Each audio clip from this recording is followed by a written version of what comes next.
ئێرە شەقامی کوورانە لە هەولێر شوێنی کۆبوونەوەی کرێکارانە کە ڕۆژانە چەندین کاتژمێر لە چاوەڕوانی دەستکەوتنی کارێکدا بەڕێ دەکەن. بەشێک لە کرێکاران دەڵێن نزیکەی 10 ساڵە کرێکاری دەکەن و لە بەیانیەوە زوو دێنە مەیدانەکە و زۆربەی ڕۆژەکان کاریان دەست ناکەوێت و بەدەستی بەتاڵ دەگەڕێنەوە ماڵەوە. ئیشەکەمان زۆر زەعیفەوە پێشان نییە، پێشان ئیش زۆر بوو، ئیسەلەوەتی ئەو قەیرانی و بێمەعاشی و ئیشەکەمان هەنمایە بەنسبەت ئەوە شێ ئێمە ئەوە هێلتیمان هەیە، هەموو شتێکمان هەیە، ئەو جە ئیشەکەمان ڕۆژ وایە هەتا ئێوارە لێرێنە ئیش نییە.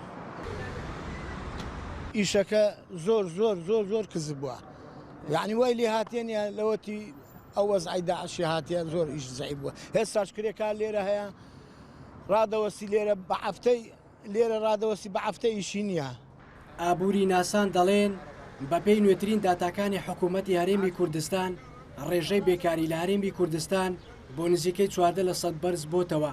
ئەمە لە کاتێکدایە کە بەر لە قەیرانی دارایی ڕێژەی بێکاری 9% بووە. دەشڵێن گەر بێکاری زیاتر بەرز بێتەوە دەبێتە هۆی داتەپینی ئابووری.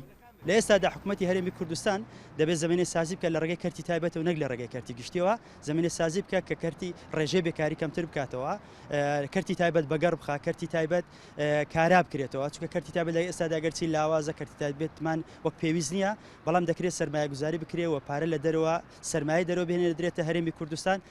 وەزارەتی کار و کاروباری کۆمەڵایەتی هەرێم ئاماژە بەوە دەکات لە ڕێگەی سنتەرەکانیانەوە لە هەوڵی دۆزینەوەی کارن بۆ هاوڵاتیان و لە ساڵی ڕابردوودا 2205 کەس ناویان تۆمار کردووە کارێکیان دەست بکەوێت.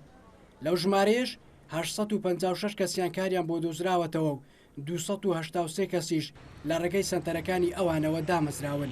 ئەو ئامارانێکە لەکن ئێمەیە ئەوانن کە ئەو بەڕێزانەی کە خۆیان ناونوز دەکەن داوای کارێک دەکەن و ئێمەش بەڕێگەی هەر شەش بەشەکانی بەکارخستنی خۆمان لە هەولێر دۆک سلێمانی گەرمیان زاخۆ سۆران بە دەوری هەڵی کار بۆیان دەگەڕێنەوە و کاریان بودێن. 2 ساڵە هەرێمی کوردستان بە قەیرانی دارایی تێپەڕ دەبێت و بەهۆی دابین نەکردنی بودجەوە زۆربەی پرۆژەکان وەستاون و ڕێژەی بێکاری و هەژاری لە بەرزبوونەوەدایە و حکوومەتی هەرێمیش تا ئێستا ڕێوشوێنی پێویستی نەگرتوۆتە بەر. شیراز عەبدوڵڵا NRT هەولێر.